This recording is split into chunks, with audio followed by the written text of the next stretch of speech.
जम्मू कश्मीर से आज एक बड़ी खबर आई, वो ये कि नेशनल कॉन्फ्रेंस CWC की मीटिंग कर रही है। हालांकि इससे पहले इस मीटिंग के हवाले से कोई जानकारी नहीं दी गई थी और साथ ही साथ ना एजेंडा तय किया गया था।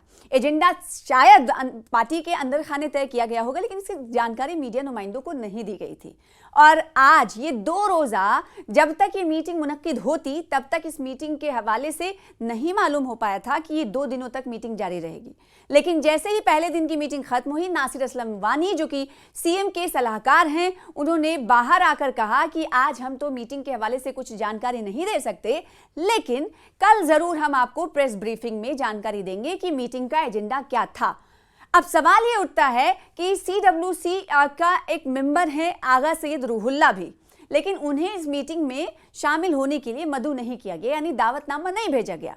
ये बात उन्होंने खुद कबूली जब वो एक दौरे के दौरान कह रहे थे, जब उनसे सवाल किया गया कि आज CWC की बैठक हो रही है, आखिर इस बैठक में आप क्यों नहीं प्रेजेंट हैं, तो उन्होंने कहा कि मैं आपके जरिए ही, यानी आगा सैयद रूहुल्ला मेहदी कह रहे हैं कि आपके जरिए ही मैं ये सुन रहा हूँ कि बैठक CWC की हो रही है और मैं 2002 से इस CWC का मेंबर रहा हूं, तब से लेकर आज तक मैंने कोई भी मीटिंग मिस नहीं की है और आज मुझे दावतनामा नहीं दिया गया, मुझे बुलाया नहीं गया। इस बयान को उन्होंने किस अंदाज में कहा, सबसे पहले सुनिए। मुझे नहीं पता कि कौन सी मीटिंग चल रही है, किस हवाले से मीटिंग चल रही है।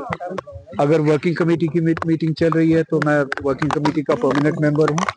2002 से लेके आज तक पहली बार हुआ है कि मुझे इस मीटिंग का इनविटेशन नहीं मिला है। अगर वर्किंग कमेटी की मीटिंग चल रही है, मैंने आप ही दोस्तों के जरिए सुना कि कोई मीटिंग चल रही है। तो आगा रूहुल्ला का ये बयान आपने सुना, मीडिया के सामने उन्होंने कहा कि आप लोगों के जरिए ही मैं ये सुन रहा हूं कि CWC की बैठक बुलाई गई है। तो आखिर में सवाल ये उठता है कि CWC की ये मीटिंग, जिसे आगा सैयद रूहुल्ला जो कि खुद इस मीटिंग के सदस्य हैं, रुकन हैं, CWC के सदस्य हैं, रुकन हैं, उन्हें नहीं बुलाया गया, तो क्या उन्हीं के खिलाफ कोई फैसला लिया जाना है, या फिर ये माना जाए कि जो आगा सैयद रूहुल्ला हैं उनके हवाले से जो पिछले दिनों से, कई दिनों से हमें देख रहे हैं कि सवालों का बाजार गर्म है कि वो अलग पार्टी बनाने वाले हैं, तो क्या ये माना जाए कि अलग पार्टी बनाने से पहले नेशनल कॉन्फ्रेंस की लीडरशिप ये चाहती है कि हम पहले ही कदम इनके खिलाफ कुछ उठा लें? क्योंकि पिछले दिनों से आपने देखा होगा, बडगाम में इलेक्शन होने से पहले से आगा सैयद रूहुल्ला और जम्मू कश्मीर के CM उमर अब्दुल्ला के दरमियान तलवारें खिंची हुई हैं। ये इसमें कोई दो राय नहीं है। दोनों अलग अलग जगह पे अपनी अपनी बात रख रहे हैं, लेकिन दोनों के बीच कोई बात नहीं हो रही है।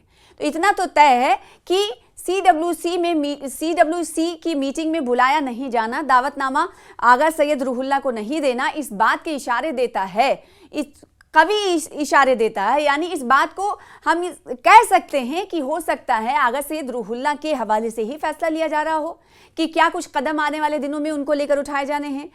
अभी इस हवाले से कुछ नहीं कहा जा सकता, लेकिन कहते हैं कि जब पार्टी के अंदर खटपट चल रही हो, अंदरून बर्तन में खटपट की आवाज़ सुनाई दे रही हो, तो बाहर वाले मज़े लेते हैं। बाहर से भी अब घर का भेदी लंका ढाई वाली कहावत आपने सुनी होगी। जब अंदर खाने सब कुछ ठीक नहीं चल रहा होता तो पड़ोसी भी आ जाते हैं बाहर खड़े होकर देखने।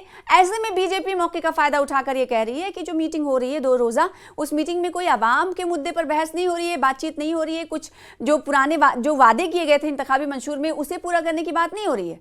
देखिए सुनील शर्मा ने क्या कुछ कहा, आपको सुनाते हैं। नहीं, वो एक पार्टी की होगी, हमारे लिए क्या इम्पोर्टेंट है ये? इसमें क्या कोई डिस्कशन होगी जम्मू कश्मीर के लोगों की बेबूदी के लिए? इसमें क्या डिस्कशन होगी डेली वेजर्स के लिए?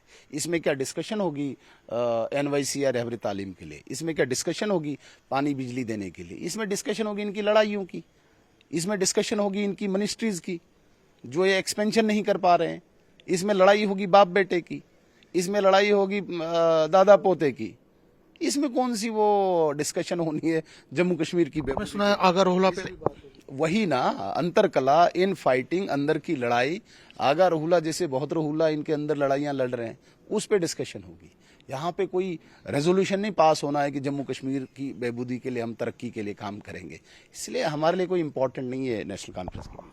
और साथ ही साथ सुरेंद्र चौधरी के हवाले से आगा सैयद रूहुल्ला ने एक बहुत बड़ी बात कह दी कि वो जब जिधर पार्टी रहती है, जिधर सरकार रहती है, उधर ही लुढ़क जाते हैं। मैं तो ऐसा कभी नहीं करता हूं, इस तरह का इजहार ख्याल उन्होंने किया था। अब सुनाते हैं आपको। अगर साहब ड्यूटी से हमने कहा अगर रूला ये बयानबाजी आपने लाइट के लिए कर रिजाइन नहीं दे पा रहे हो। अब जो बीजेपी छोड़ के आया है, पीडीपी छोड़ के आया है, वो मुझे उसूल के बारे में बताएगा, पार्टी के बारे में बताएगा। मेरी लड़ाई उसूलों पे मबनी है, कुर्सी के लिए नहीं है। मैंने पार्टियां नहीं बदली है कुर्सी के लिए, मैंने उसूल नहीं बदले हैं कुर्सी के लिए। 2 साल पहले जिनका एड्रेस नेशनल कॉन्फ्रेंस में नहीं था, वो कभी उनका हाथ बीजेपी के साथ होता है, कभी उनका हाथ पीडीपी के साथ होता है। जहां पे कुर्सी मिली, जहां पे अपॉर्चुनिटी मिली, वहां पे चले गए। उनकी जिंदगी में, उनकी सियासत में ना प्रिंसिपल्स है, ना वैल्यूज है, ना डायरेक्शन है। मेरी सियासत, मेरी कोशिश प्रिंसिपल्स और वैल्यूज पे मबनी है, और इसलिए मेरी लड़ाई जो अगर मेरी डिसएग्रीमेंट भी है पार्टी के साथ, वो उसूलों पे मबनी है। तो कल किस तरह की स्थिति आने वाली है? सीडब्ल्यूसी की मीटिंग के बाद देखेंगे क्या कुछ कहा जाता है सरकार की तरफ से। जब प्रेस ब्रीफिंग दी जाएगी, क्या वाकई में आवाम के हवाले से ये मीटिंग मुनक्किद की गई है कि क्या उनके लिए करना है, क्या स्कीमात के हवाले से कदम उठाए जाने हैं, या फिर आगा सैयद रूहुल्लाह भी इस मीटिंग में मौजूद बहस रहे, ये जानकारी कल ही मिल पाएगी। या तो फिर ये भी हो सकता है कि क्या नेशनल कॉन्फ्रेंस को अब ये पता चल पाया है कि आने वाले दिनों में, पता चल गया है कि आने वाले दिनों में कुछ ना कुछ सख्त कदम पार्टी के खिलाफ आगा सैयद रूहुल्लाह उठा सकते हैं। तो उन्होंने पहले ही भांप लिया, इसलिए मीटिंग मुनक्किद की है। तो हो सकता है कल इससे पर्दा उठ जाए। कल तक का इंतजार करना होगा। आदाब।